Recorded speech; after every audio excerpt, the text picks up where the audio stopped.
بسم اللہ الرحمن الرحیم.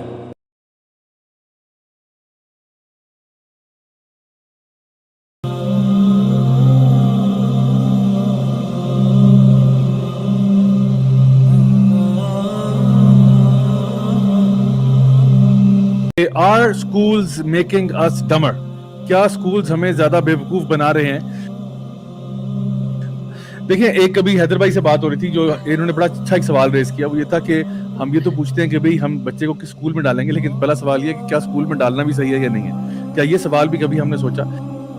حالانکہ آتے کہ کوئی سوچتا نہیں ہے کہ اسکول میں ڈالنا چاہیے یا نہیں. آلدو ویسٹ میں یہ سوال کیا جا رہا ہے پچھلے کئی سالوں سے ہو رہا ہے، اور آپ نے دیکھا ہوگا کئی لوگ جو ہیں پیرنٹس جو ہیں وہ ہوم اسکولنگ کی طرف لے کے جا رہے ہیں اپنے بچوں کو. سب سے پہلی بات جو میں آپ کے سامنے رکھوں گا وہ یہ ہے کہ اسکولنگ سسٹم کا اصل میں مقصد کیا تھا.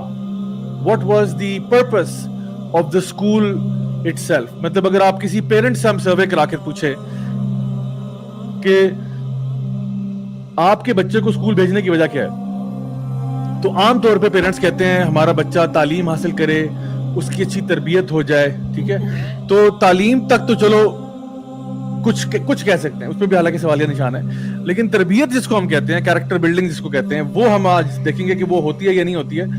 ویسے اسکولس تو ایڈمٹ نہیں کرتے. اب آپ کسی اسکول سے پوچھیں کہ بھئی آپ بچوں کی تربیت کر رہے ہیں یا نہیں کر رہے ہیں، تو کہتے ہیں بھئی تربیت ہمارا کام نہیں ہے، تربیت ماں باپ کر لیں.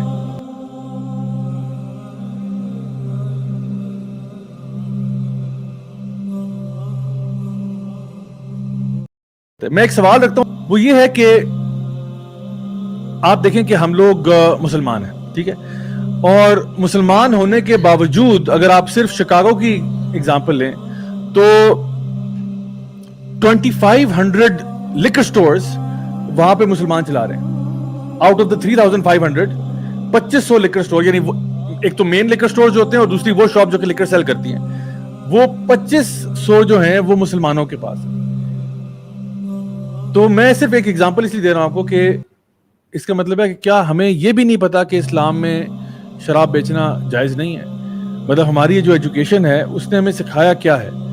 ٹھیک ہے، ہمیں بزنس شاید سکھا دیا ہو، وہ بھی میں شاید کہہ رہا ہوں بہت بڑا، لیکن جو ایتھیکل مورل ویلیوز ہیں وہی اگر ہمیں نہ پتا ہو کہ انسان پوری زندگی اپنی حرام پہ گزار دے اور ہے وہ مسلمان کہتا ہے اپنے آپ کو، تو یہ ایجوکیشن سسٹم نے کیا کیا ہے. مطلب اس بچے کی ٹریننگ کے اندر آپ دیکھتے ہیں کہ جس طرح سے پورنوگرافی کے اندر کتنے لوگ انوالوڈ ہیں، کرپشن کے اندر میں مسلمانوں کی بات کر رہا ہوں، کتنے لوگ مسلمان ہوتے ہوئے بہت زیادہ کرپشن کر رہے ہیں.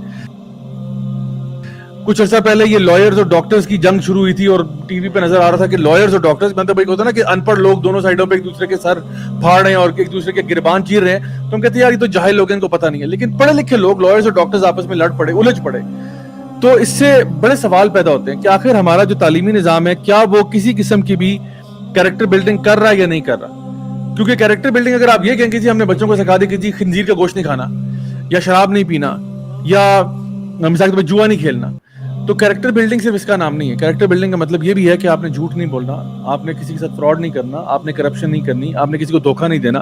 یہ ساری چیزیں ہونی چاہیے. لیکن آج کسی بندے سے آپ پوچھیں کہ ہمارے معاشرے کے اندر، ہمارے بازاروں کے اندر، ہمارے بزنسز کے اندر، ہمارے پارلیمنٹ کے اندر، ہمارے جو ادارے ہو سکتے ہیں ان کے اندر کرپشن ہے یا نہیں ہے، لوگ کہتے ہیں یار بڑی کرپشن ہے. تو آخر کیوں؟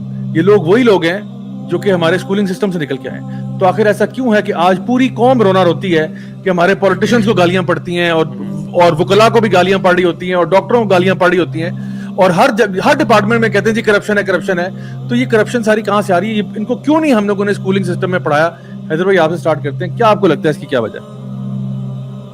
جبھی ہمارا جو بنیادی طور پہ یہ جو نوشن ہم نے بنا دیا گیا نا کہ یار جو بندہ پڑھا لکھا ہے، جس کے پاس ڈگری ہے، وہ بندہ نا automatically you expect good behaviour from him. This is not the case. کیوں؟ اور اس میں معاشرے کا بھی قصور ہے لیکن ہماری ایکسپیکٹیشنز کا بھی بہت بڑا قصور ہے اس کے اندر کہ ہم کوئی بندہ اگر بیوقوفوں والی حرکت کر رہا ہوگا نا اور وہ اپیرنٹلی پڑھا لکھا ہے، جس کو ہم آج کے دور میں پڑھا لکھا کہتے ہیں، ہم کہتے ہیں پڑھا لکھا جاہل ہے. صحیح.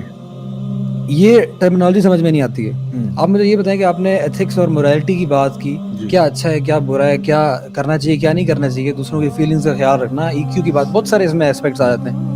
یہ تمام تر چیزیں مجھے آپ بتا دیں کہ اسکول کے کون سے لیول کے اوپر سکھائی جاتی ہیں، یا یونیورسٹی کے کون سے لیول پہ سکھائی جاتی ہیں، یا کالج کے کون سے سبجیکٹ میں سکھائی جاتی ہیں. فزکس میں سکھائی جاتی ہیں، کیمسٹری میں سکھائی جاتی ہیں، ہمیں کہیں پہ بھی نہیں سکھائی جاتی ہیں.